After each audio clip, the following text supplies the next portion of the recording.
Number 60, the last question on the 2013 AP Chemistry MCQ. COCl2 decomposes according to the equation above. When pure COCl2 is injected into the rigid previously evacuated flask at 60-90 Kelvin, the pressure in the flask is initially at 1 atmosphere. So when you only have that COCl2, well, it's 1 atmosphere right now.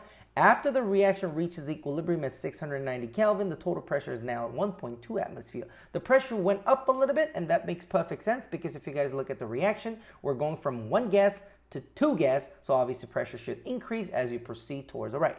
What is the value of the Kp? So we're going to need the individual pressures of every one of those molecules. So what should you do? You got to do this little ice chart. COCl2 goes to CO plus Cl2. Ice chart, initial change, equilibrium.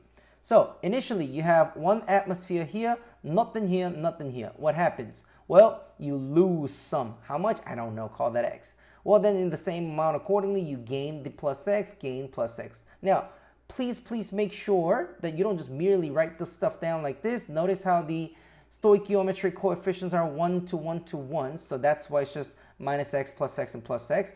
But had it been something like 2, 5, 4, well, you'd have to put 2, 5, 4 like this accordingly. So don't forget that, right? We don't really have that, so that's why I'm not worrying about it. But just make sure you don't miss that out. So at the end of the day, you're going to have 1 minus X for the COCl2, X for the CO, and X for the Cl2. And according to Dalton's law of partial pressure, well, what he states is that the total pressure inside the container is the sum of the partial pressures of all your gases. So basically, you add the whole 1 minus X, and then the X, and then the X. All together, it better be the equilibrium pressure of the 1.2. So that's why it's equal to 1.2. So there you go. You can cancel one of the X's. 1 plus X is equal to 1.2. Subtract 1 on both sides. X is equal to 0.2.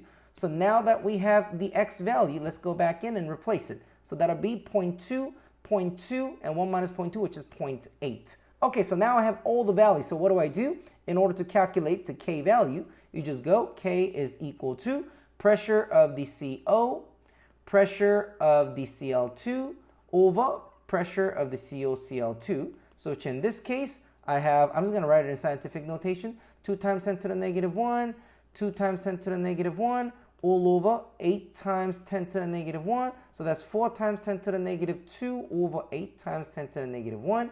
That is 1/2, 0.5, and that is times 10 to the negative 1. Push one more for that one, so that'll be 0.05, making it answer choice B correct. And that wraps up the entire 60 questions of the 2013 AP Chemistry MCQ.